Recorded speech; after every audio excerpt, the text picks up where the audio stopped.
You can practice tunes for a group in many different ways. I choose to practice them without the music. That's because I think I know the parts well enough. That is, I know my parts, I know both Eric's parts, and I know Ben's parts and the vocal parts well enough to be able to get through the song without anybody else. Fun fact, that's how we tracked the album. Drums first, no backing track. Let's try playing Spare No Quarter. How does this even go? So we made this intro.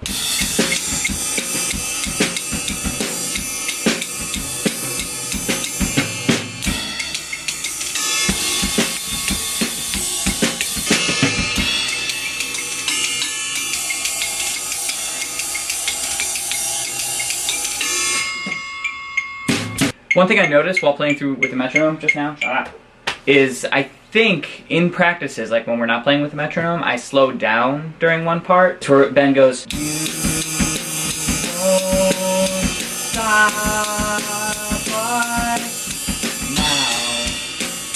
so it goes from this kind of like intricate groove in 3 to like a really basic 6/8 kind of pattern. But I think I slow down in between because I naturally want to feel that 6/8 a little bit slower. But it should be going on and on. Never know if we can reach the end. Never know if we can reach the end. Yeah, so that'll be something to try and keep in mind later.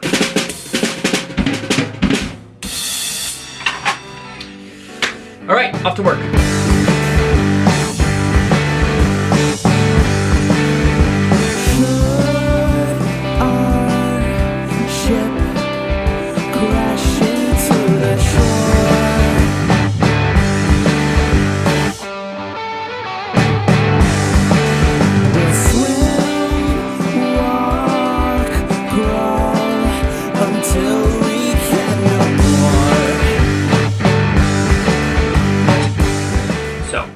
After a long day of teaching, I am sitting here at a piano trying to figure out a transition between 2 of our songs. At our last practice, we talked about putting transitions between tunes in our next set, and I really like that idea. I have been tasked with the transition between our song Glass, which basically ends in E major.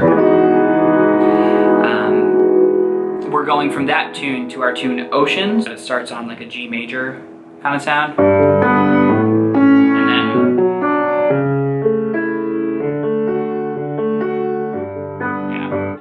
So I have a lot of ideas of how I want to do that. It's not so much of a writing parts kind of thing. I think it's going to be more of a textural thing that features Alec Richardson, our guitar player.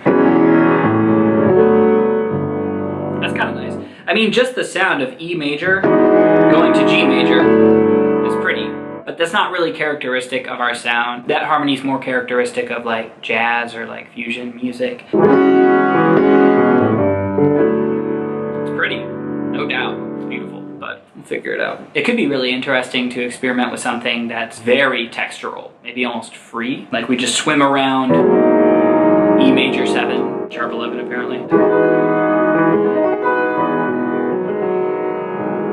Maybe have Eric do some cool guitar pedal things, and then eventually it'll just be like really, really loud and climactic swells of sound. He's like picking very, very fast, or tremolo picking up and down the neck in E major, and then eventually it climaxes to... That might be cool.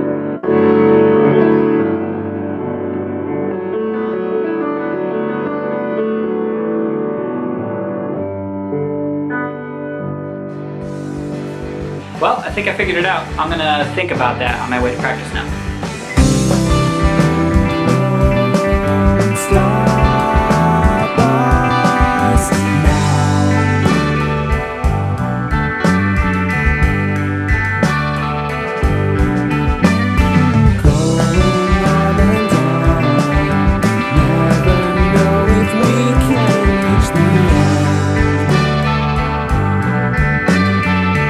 Funny story about these drumsticks. I was just cleaning my house and I took the cushions off of my couch and found these inside of there, and I immediately asked my girlfriend, hey, are these your drumsticks? Because she plays drums too. She said, no. Are they yours? And I said, nope, I have no idea whose they are. So now I just keep them here along with most of this kit. I usually just bring my my snare and cymbals.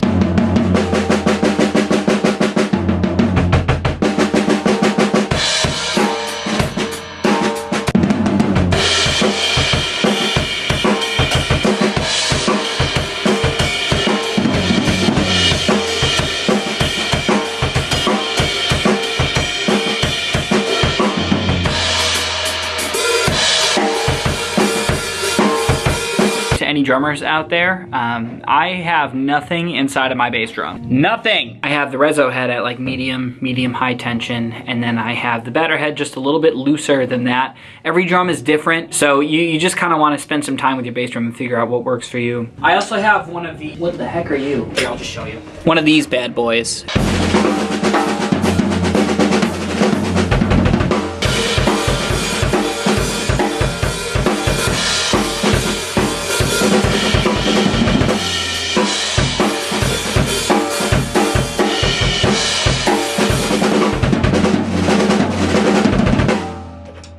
Oh man, there he is. There they are. Let's do bang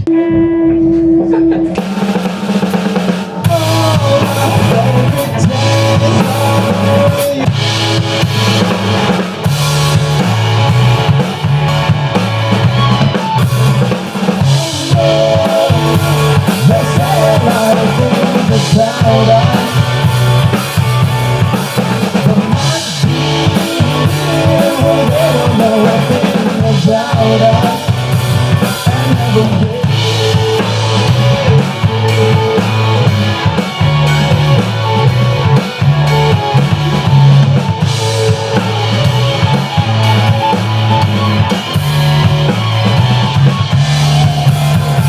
Ooh. 2, 3.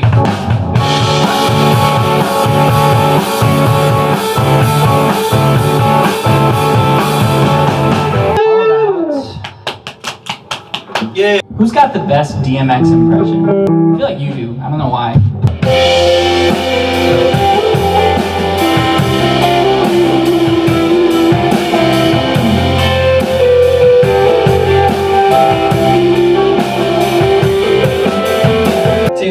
I want to